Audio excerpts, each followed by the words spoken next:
Hello everyone, this is TritonBaduk, and I'm here bringing you a game review this time. This is a game I played against Contraband Go. We are playing a Jubango, and this was game 4 in that series. We play these games the first Tuesday of every month, and we stream them on Twitch.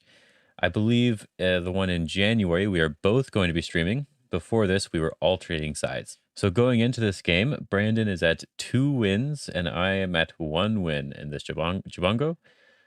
So I want to definitely win this game to keep it even. So I'd actually been preparing a little bit for what I was going to play as white. And then I realized later on that I'm actually going to be playing black. So I went in here with no plan, actually. But these games are played with a 90-minute main time. So I have plenty of time to try to figure it out. These are supposed to sort of be preparatory games for Go Congress so that we get used to using our time. But you will see that neither of us really are any good at using time. So let's jump into the game. I decided to start off with a 4-4 and a 3-4. And Brandon decided to do the same thing. Now, an opening that I am testing out at this time, and I wasn't quite prepared to actually play it against Brandon, is this enclosure here in the top right. I think this is sort of an interesting opening that I want to try to develop a little bit, but I'm not very comfortable with it yet. And I think so far I only prefer it when my opponent has 2 4-4 points. So instead of doing any sort of specialized opening, I decided to just approach the upper left 3-4 point. Brandon decided to be simple. And whenever they play this Kosumi here, I like to just take a 2-space extension. I think it's perfectly fine. Then he approached my lower right 3-4 point. This was really the first decision that I had to make in the game. If I wanted to, I could have played the same way that he played and done the same sort of a Kosumi thing here, and he probably would have just backed off the same way I did. And it would have sort of been a mirror game in that case. And I didn't really want to do that sort of game, but if anyone knows anything about Brandon, you know that if you pincer him, he will not respond to your pincer stone. He will always Tanuki in some way and force you to try to capture his approach stone because he doesn't like variations involving pincers. So I decided to do this 2-space high pincer here. Now, the normal sort of variation you could expect here is this knight's move, and then I would probably end up having to push and cut, and it would just have to be a real not like that, a real complicated fighting variation. I've played this a few times, but Brandon almost never plays it because he never plays this press down. So I felt like I should probably have an advantage if he does decide to do it in this game. But I was fairly confident that he wouldn't. So instead, he decided to play this move at R10, which is kind of interesting. I'm not really sure how to respond. I don't really want to jump down and do any sort of fighting thing here. But one of the simpler ways to play here would be just to prevent him from pressing me down. And if he goes and tries to get some sort of variation here, it might not actually go this way. But if he does something here, then I can try to capture this stone. I'm not super happy with the position my stones are in, though. Regardless of what is actually happening in the upper right, my stone here at A, I would probably rather have at B. So maybe even at C. So to me, this feels a little bit inefficient, and I don't like to have this sort of awkward feeling shape. I say the word awkward a lot, but that's how I feel about a lot of moves. They're awkward. I would much rather have a much more solid killing shape with B. And I think him approaching the upper right corner makes it very easy for him, even though I could throw in and it could end up being a very complicated fight. But neither of us are really good at that or really enjoy super complicated fights. So I wanted to play in a way that would make it simpler for me, which is just to enclose the upper right corner, prevent him from getting that approach. Now I believe it is really sort of time for him to press me down here. Now that he has this supporting stone at R10, it makes the fighting a little bit more complicated for me, and I think a little bit potentially better for him, though I'm not entirely sure. In any case, his stone is at least going to be very helpful. So if I have to back off instead, then he's able to try to attack this area on a large scale. And if he's able to capture this stone, it would be a decent amount of points. And I think this would be an okay way for him to play. I may or may not run this stone out right away. However, in the game, he decided to attach in the corner. And I think this is sort of the first mistake that gives me a little bit of an advantage in going into this game. And it's just because we play this variation, which is the variation that I personally prefer. And it's sort of awkward here for white. I feel like it's a little bit more awkward for white than it is for black, because my stone here, at the very least, feels like it's reducing this area, or I could potentially jump down and then attack both sides very severely. Because of that jump down being available, it feels like white needs to play one more move to try to do something. So jumping up here, for example, to attack right away, or pressing here first and then jumping. I might have to try to fight here, but I feel like this is the sort of the only, like the more proper way to continue in this variation. And this here is the move that I say is the reason why I said I think this ended up being a too good for me, because this move is very passive.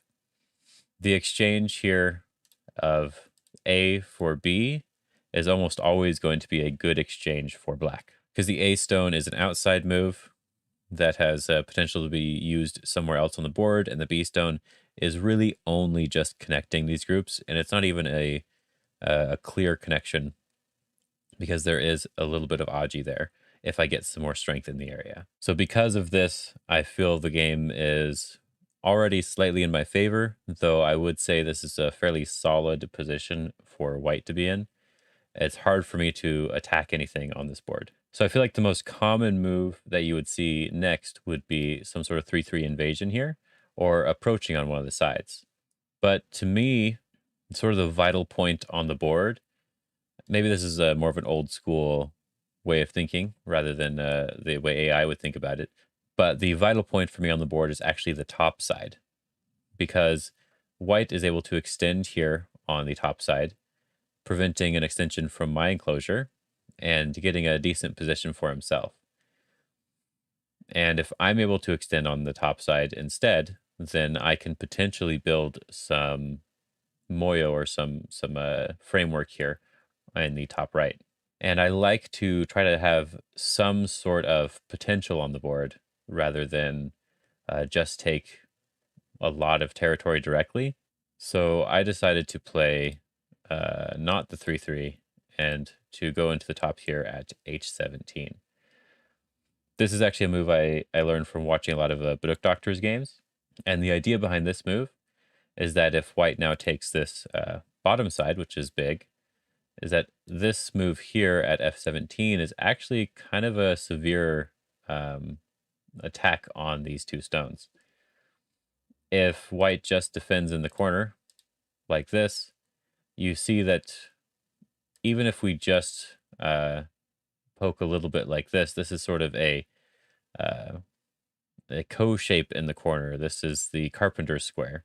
So the corner is not necessarily 100% alive or unconditionally alive. But I also have this attachment here, because white cannot actually capture this stone, because this Atari, and I get to make lots of thickness here in Sente. So that would be that'd be way too good for me. And if white just has to back off, then white still owes another move to live in the corner, whatever they want to play. And I get a really nice solid position here in Sente if they decide to live right away instead of running out. So this corner is actually fairly weak. From what I've seen, this is actually a pretty severe and strong move here at f17. But if you play f17 right away it's a little bit too close. You need a little bit of reinforcements. So the most common thing you'll see here is white kick and defend to make a really solid position. I think this would have been fine for white, but he decided to come out towards the center instead, which is also probably really good. He doesn't really have any presence in the center of the board yet, so this was probably the right choice to do. Though I'm not 100% certain I agree with this move, because this one gives me enough time to come back and defend the top. My group on the left side ends up being a little bit weaker because of it, but if I get to defend this top, then I still have a little bit of potential to grow this area and get a large amount of points. So personally, I would have wanted to try to attack right away, but it also does feel a little bit like white could be not strong enough for this, but I think it should basically be fine for white. If I do decide to try to take the vital point, white can then extend now and get some strength for their stones. After getting this extension here, I'm actually feeling pretty good about the game. So white takes the last biggest move on the board, which is the corner enclosure in the bottom left. And this is where I actually have to sit and think a little bit and decide where to play, because there's actually quite a few options here. And I think all of them are fairly good. So you could play somewhere around A to establish a little bit more of a position on the left side and strengthen these stones while preventing white from just solidifying the corner on a larger scale. You could play somewhere around B to just take my own territory and not worry about what white's getting. Or you could even try to strengthen yourself here in the center with something like C. But I kind of didn't really like any of the moves on the board. I think any of them are fine, but just I wasn't sure which one was the best one to play. So while I was thinking about the move, I was actually reminded of something that Ben Kyo had actually said in one of his AYD games. He was talking about how he wanted to play a cut on some sort of position in order to get strength in the center, not because the cut was actually good, because he thought it was very important to have some sort of center strength. Because I didn't really like any of these moves, like C would be sort of similar to that in that I would need to get a little bit of strength for something. But I thought that instead, I decided that I kind of wanted to use this Q8 stone in some way. I felt like if I tried to run out with it, it didn't really seem like it was doing anything. I decided to just turn here. When I checked this game with AI later, this is actually a move that the AI really wanted me to play even earlier on in the game. But basically, I want to try to just sacrifice this stone, or if white doesn't respond, I should be able to get some strength out of this position using the Q8 stone, which would be really nice for me. I could take a stone that was not really great on the board, but it was just a good exchange to have, and turn it into a really strong position for me. So of course white will want to separate the stones, and I can just hane and push and give it up. This gives me a little bit more strength in the center of the board, which means if white wants to attack my upper left group, I have somewhere that I can run to. Because when you are being attacked, that's the way you want to run is towards one of your own groups. And I can't really run towards the top right because that is where white is already sort of cutting me off there. So if it goes just like this, I can then decide to go back to doing the bottom left corner, my corner, or adding some strength to my potential weak group in the upper left. But white did not respond because they didn't just want, well, because Brandon didn't just want to just do exactly what I wanted him to do, which would have been fine with me. He decided to try to put a little bit of pressure on my weak group here. And so I decided to just come out first because I don't really want him to surround it very easily. That wouldn't be very good for me. And he decides to protect his corner here, which feels a little bit weird, but I think that's fine because this is also preventing me from making a base in the corner. Because if he just jumps out here, I can slide here. And I've already prevented him from easily connecting out to his other side. And with this slide, I am very likely alive on the left side with my group. So I do think that this corner move was probably good. And it sort of induces me to want to jump out in the center. But because he didn't respond to me over here, I wanted to play this move first. There's a little bit of Aji in this area. I can probably cut off this R10 stone if he doesn't respond here. He could also attack my upper left group, so this would just end up being sort of a trade here. I'm not sure which one is better, but I thought this should be fine for me. And he did end up responding. But let's look at what the Aji was here. All right, so in this area, if white does not respond, which I think is actually fine for him to do, he could jump up over here, for example, and try to attack my upper left group. And if he does that, then I get to try to do something over here. So a very basic way of trying to cut off these stones here is to do some sort of attachment like this. If they Hane over the top, then normally the next move would be to clamp here. But you could cut directly in this case, because if you cut directly and they defend on this side, this Atari does capture this stone, because if they connect, it is a snapback. So they would likely have to still capture here, and you could Atari and connect here. And then the sort of resistance that you want to try to find here for white is maybe something like this. But it actually looks a little bit difficult here because of this throw-in. Atari, Atari, and blocking in the corner. If white Ataris my stones from the outside and plays this, which is normally the vital point in this sort of situation, I can just Atari and capture from the outside. And there isn't really a good move for white to play anywhere over here because they just don't have enough liberties to handle the situation, which is actually sort of interesting. And of course, if white tries to do something more fancy, it doesn't really work because it's just one move to capture. So if white can't really cut here and block here, then this is a very awkward situation and definitely very good for me. But there is another cool move that I can play, which is this attachment here, which is a little bit difficult for white to respond to. And he probably has to Hane underneath. I think I need to threaten to capture these 3 stones. And if he saves the 3 stones, then I can do some sort of type variation. If he captures here, then I can pull back here and it's similar to the game, the other cut that I was showing earlier. And of course, if he blocks here, then I can do this. And if he connects, then it's obviously a dead thing here. So he has to play the ko. But I'm not really sure of any good ko threat here. But if he's worried about the ko, and I think the ko wouldn't really lose me too much, then he may have to back off at some point, like right here, and let me just cut off the stones. But I think the simpler way to play is just the direct attachment.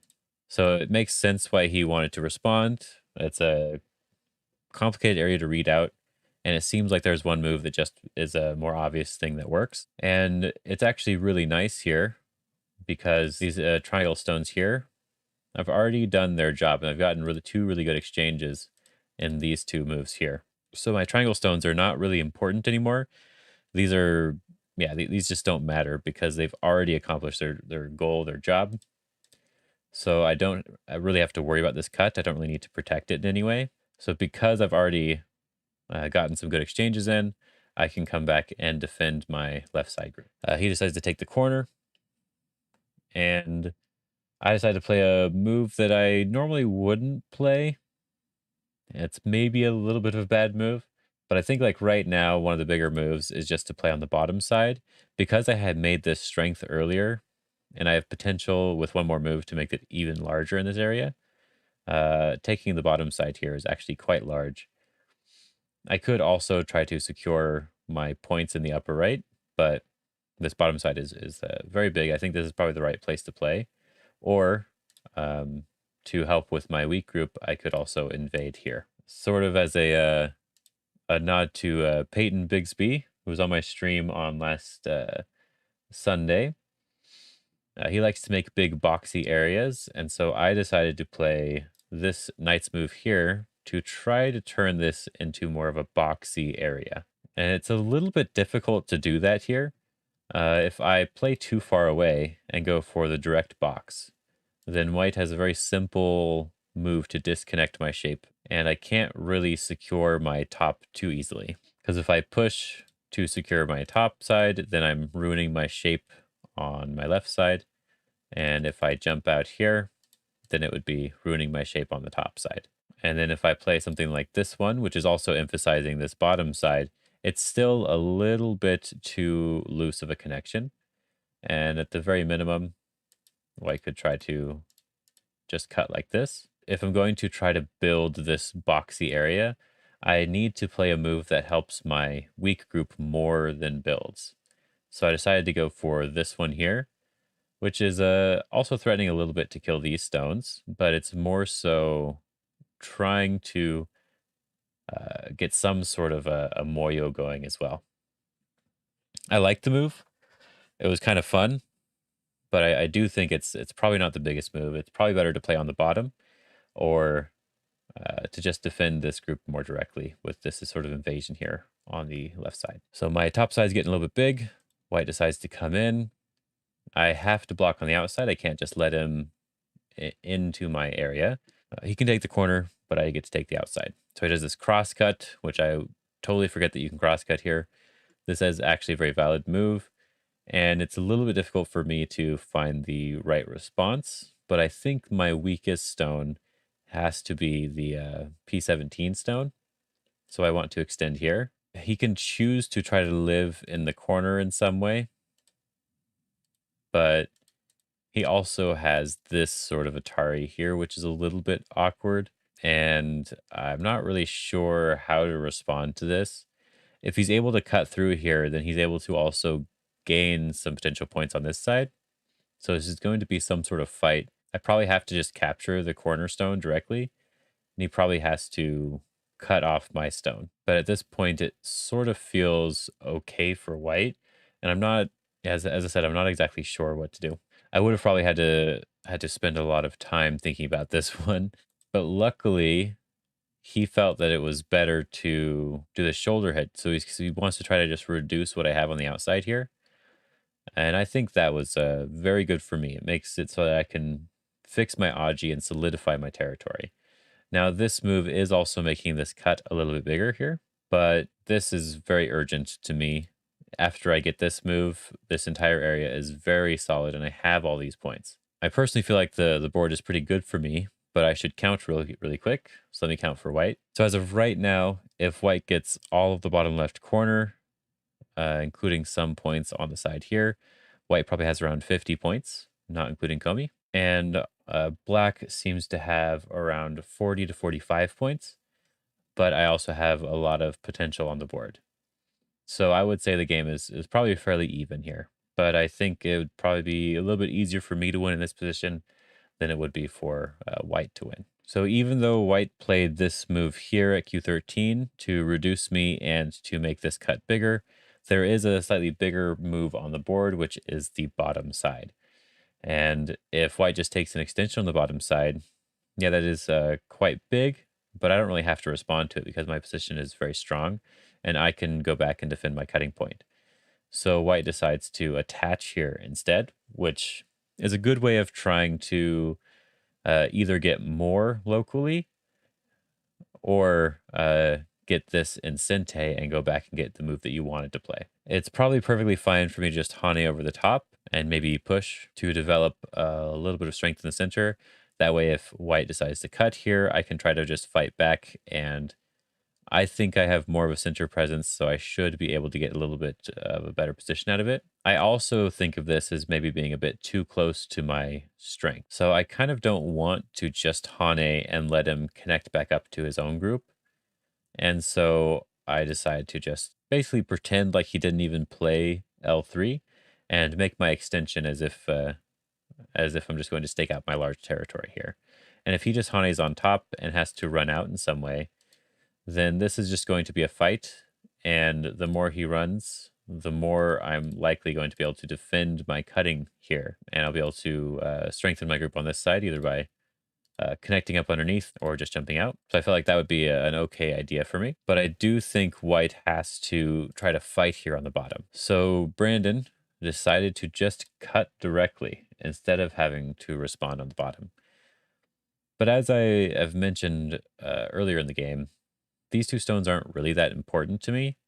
Yes, he did make them a little bit bigger with Q13, but this shape is a little bit loose here. And so I'm not really worried about fighting against this cut. So I was perfectly happy to just Hane on the bottom. And this makes the game feel really good for me. Because I already, when I counted before, maybe white was 5 to 10 points ahead with Comey, but I had potential. And now I've solidified some more points on the bottom. And white, even with this move, only really got these points here, which is like 7 points, maybe 10 points altogether. Now, I haven't necessarily killed off the Aji of this L3 stone, and I do owe one more move on the bottom, but I think it's a manageable situation for right now. And so I try to get a little bit more with this slide because, as I said, there is a lot of Aji here. If he doesn't respond and he decides to just connect up, for example, then it's possible I could just run this out directly, and there's cutting Aji here. So if it ends up going like this, white has to be a little bit careful in how they connect, and I can probably just run towards my stones without having any real problem. Just playing very simply here. If I'm able to have this strength on the bottom and run these stones out, then this is at least going to be a good fight for me in the center, and I should be able to get something. So if you go back here, white decided to just defend this area with this jump here. This is still a little bit of a loose or weak position, but it's a little bit more secure. He's also trying to reduce a little bit of what I could potentially have on the top. So because he responded to that, so I basically got a free endgame move, and I'm able to just jump up here. And now it definitely feels like I'm much further ahead. From the count earlier, I only needed a couple points to catch up, and so I got that couple points to catch up on the bottom here. He got some points over here, but then I also got this really big endgame move over here.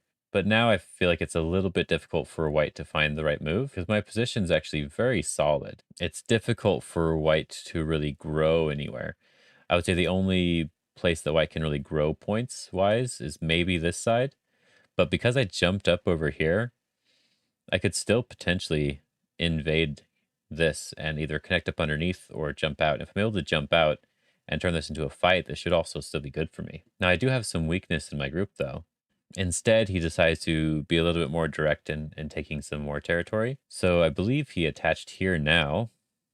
And this attachment was just trying to prevent me from pushing and cutting and killing these two stones, which seems a little bit small. After I respond, he can now push and capture these two stones.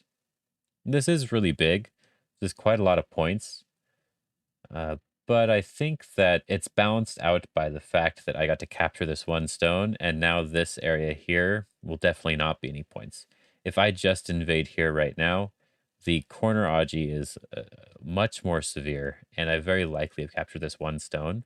And capturing this one stone is probably just as big, if not bigger, than capturing these two. But I decided to do this Atari first, because it's a little bit of an annoying move here for white to respond to. So white just decides to capture directly. And this is probably a pretty big mistake on my end. I believe the AI said it was like -6 or -8 points or something like that.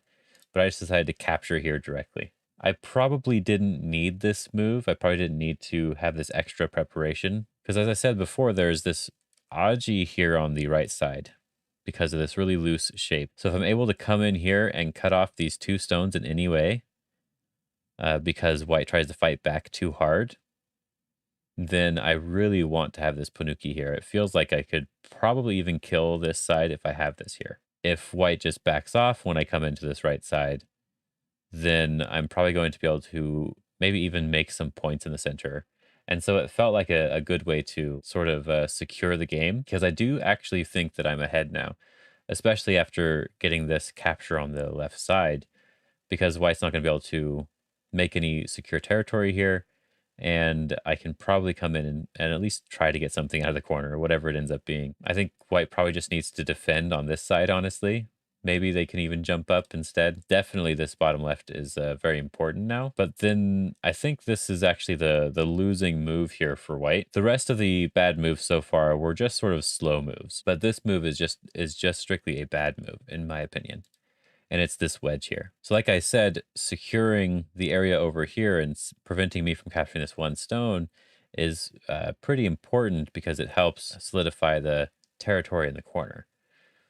But this wedge doesn't really do anything because after I Atari and he connects, this group is not weak. It's a Panuki in the middle of the board right next to some of my own stones. And so if he cuts on this side here at F11, then I don't really see anything really becoming weak. I don't really have to protect my other cut at D11, right? Because the direct cut there is not really good enough when I can just invade here myself. If they cut, I can at least connect up underneath, and there's no attack here.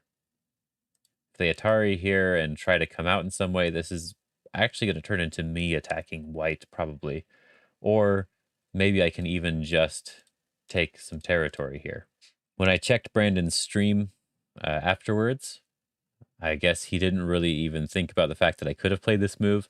As you can see, we played fairly quickly here. Brandon has 55 minutes left, and I have 62 minutes left out of a 90-minute game, 90-minute main time for both players. So we've actually, even though it's longer than our normal games that we play, we actually have not really been spending enough time thinking about our moves. So because of my move, he was a little bit worried about the Aji in his corner, so he wanted to play this little in-game exchange here, and I was happy enough to just respond because it's fairly big, and I don't want to really worry about the L3 stone anymore.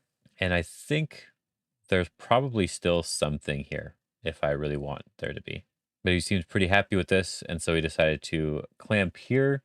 The idea being that if he plays away now, I can probably just capture this and have enough points to win the game. So white wants to prevent me from capturing this with one move, make it so that there's more Aji in this position. So I just connect, they connect, and I connect up underneath because I think the game is probably good enough for me. And this is probably the next move that's a little bit bad right now. So it's a really big end game move, but I responded to like this G2 end game move because I felt like it preserved a little bit of Aji in the corner, but it also helps get rid of any Aji with this L3 stone. So it feels comfortable to block this move here. But this one, it's not really damaging me in any way. It's just a big in-game move and taking points. So I don't think I have to respond to it. Now, I understand why he wanted to just play big in-game moves, because if you count the board again, I believe it's fairly close. So if he can just get big in-game moves in, maybe he can win the game. But I think there is, as I mentioned before, some Aji on this right side. And there's these 3 stones that if I can capture them, that's quite large. So if I can use this Aji over here to maybe get strength on the outside, or to maybe cut off these 2 stones, or to rescue these 2 stones, like anything there, that would be good enough for me.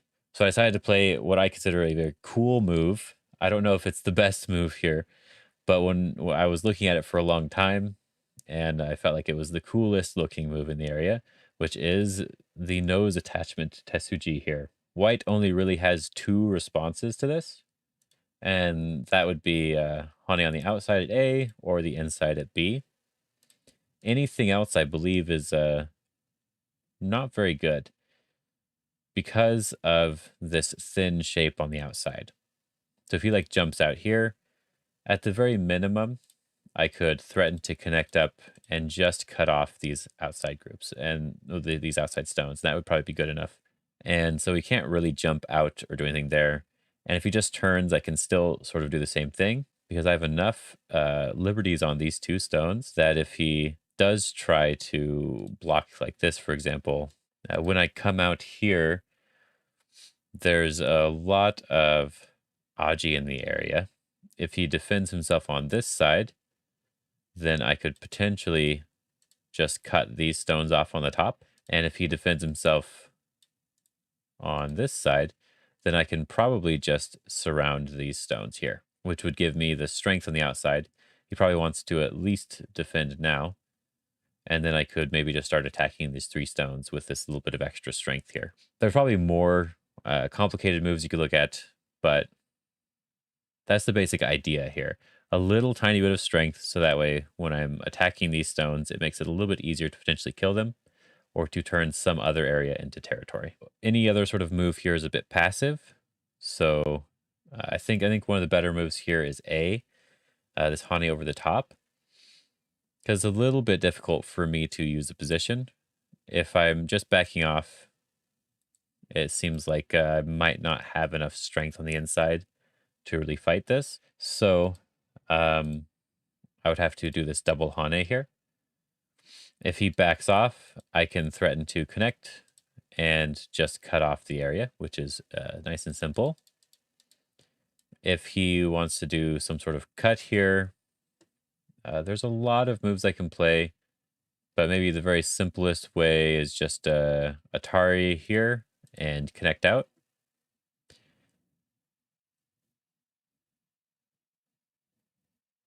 If he protects on the outside here, then I am able to cut here, for example. And if I'm able to save my 2 stones here, then I've already gained quite a lot. And white's still not really able to grow even with this strength that they got on the outside. If white tries to fight back too hard here, I will be able to eventually run this this out, and that would be too bad for white. Maybe white could capture in a different way, but this cut is still a big deal here. White probably has to turn here, but as you can see, I'm just getting a really solid shape here, and I'm likely cutting these stones off now. And if I don't cut these stones off and white tries to protect here, then I can at the very minimum capture these 2 stones, which would be good enough for me, or fight with this really large group here, maybe just doing something like this and trying to fight here. But I think because Brandon played a little bit of a slow move in a couple places here at the end and didn't realize I could just play like the C8 move when he went in wedge, like I think he has to try to fight here and turn it into a more complicated game in order to get ahead. But in the game, he decided to Hane underneath, which simplifies it all for me because I can just extend out here. There are other moves, but this is the simplest move. If he protects himself on this side by extending, then I can at the very minimum do this knight's move, and he probably has to just connect here, and I can go back and attack these 3 stones. I'm very likely to get something now. But he could decide to protect like this, which is much stronger for preventing me from coming over the top on this side. But that does give me Aji to potentially build on the upper side instead. So no matter what, it feels like I'm going to be able to get something. So because I can surround him on one side or attach and try to build on the other side, he decided to jump out here. But I think this is a step behind, you could say, like a move behind. If he was going to jump out and fight in the center, I think it was better for him to Hane over the top. Because now, when he jumps out here, I can just Hane back here. If he tries to connect up, for example, I can just Atari and capture these 2 stones. That's more than good enough for me. If he protects the 2 stones on the outside, I capture this 1 stone, and now it's just a fight between my basically alive group already and his weak group. And I'm likely going to capture this side or the other side 100% for certain now. So white actually has to back off here, but I can play very simple and just extend, and now I've accomplished my goal that I was trying to do from the very beginning, which is cut off these stones. And that was really what I wanted to do when I captured this in the center here. So I don't care what the AI said here. This was definitely the winning move for me. I want to believe it at least. White could try to fight back like this, but I'm able to get a fairly easy shape here. while also ruining white's shape. And because I have all the strength on the outside, this should be a really good fight for me. I also have a move here, which is threatening to just cut off this one stone because of the shortage of liberties on these two stones. So I have a lot of strength on the outside. So white, or Brandon, I guess, decided to just peep on the outside. The cutting point doesn't really matter too much, so I decided to protect the cutting point on the side that mattered a little bit more. This also gives me some good end game, but it extends my liberties, and if he cuts these stones off, I can just keep jumping them out into my wall here. So he just jumps out, I jump out, and he decides to try to live in this area. Best way to try to prevent someone from living is to make their eye space as small as possible, and these Hanes seem to do that because he can't switch to the other side. If he switches to the other side, then I can more than likely just capture these stones for sure, and this is going to definitely be bigger than anything here on the top. So he starts the other side and makes some shape. I think I can't really attack him directly right now because I have a little bit of weakness over here. So I decide to fix my weakness here, or if white doesn't let me fix my weakness, I get to get some points with this attachment here, because it induces white to peep here, which makes it so that I can have more liberties on this group, making this cut definitely not really do anything and giving me a lot less weakness. And this is for sure now the losing move. I think I'm already ahead, but he also has a weak group here that I think is very, very close to death. This is just sort of reducing the points that I have. And yes, I do have this Hane here, and there's this sort of shortage of liberties. And I think this might even be Sente. This is quite painful. I think the top is more important right now. So he should try to handle the top in the best way that he can and then come back. But sometimes it's easier to um, play this sort of move and then force your opponent to try to kill you, because living, I feel, is a little bit easier than killing something. So white is just trying to survive here, and I'm just poking at all of the vital shape points here and playing very solidly. I realized later that there isn't really any problem here because I have this Panuki. I could have just peeped here, and if he connects, then I can cut off these stones, and there's no eyes at all here, and I've already gotten some profit. But I was sort of focused on killing the entire thing and fixing any Aji in my position, playing a little too solidly. I think essentially it's almost as strong as the other move anyway. So he has to come out here, and I get a nice peep, but I'm able to Hane on the outside of these three stones, so that even if he does live, similar to me doing the peep here and capturing these four stones here, even if he does live, I've at least captured this, and this is probably more than good enough for me. So he jumps out here. I protect my shape on this side because I don't want to have to worry about this cutting point here, and I can cut through here and get some extra points while he tries to live. Another diagonal here, and I decide to play this very solid move to point out the weakness in his shape. He does have to protect himself one more time at the very least, but it seems like he can probably get to his group over here. But I did capture these three stones, and after he is able to fix his shape, I will have also been able to capture this. And I believe after that, I should be ahead by a few points. But he ended up defending himself in the wrong way. He just jumped over here, which was definitely not good, because there is a Tetsuji to cut white off here. You should definitely try to find it if you can. It's a very sort of classic move, but it is just this wedge here. Now this top side is cut off, and I'm 100% winning the game. I don't believe he can survive here now. So Atari's from this side, and instead of connecting here, because there is some Aji, if I try to cut him on this side, you cut on this side instead. If he captures, then I can cut here. If he tries to protect on this side, then I can, oh, not that move. Then I can just connect on this side. But he did end up playing a really good move. I didn't even realize that it was a good move. It was not this Atari. This Atari is fine, but it was this push here. This is actually kind of awkward. I didn't notice it at first, but there is still a move to kill, which is why I said he's still very likely dead here. But this push is annoying because if I do respond, he can do this peep here now. As I said, I have to respond here, but he can push through, and these stones are dead, which is likely enough ice space for him to live. I have to play a move that prevents this peeping here from being Sente. Because after this, if I do respond and he peeps, I have to just connect here and then he can capture. And now I've just donated a point to him.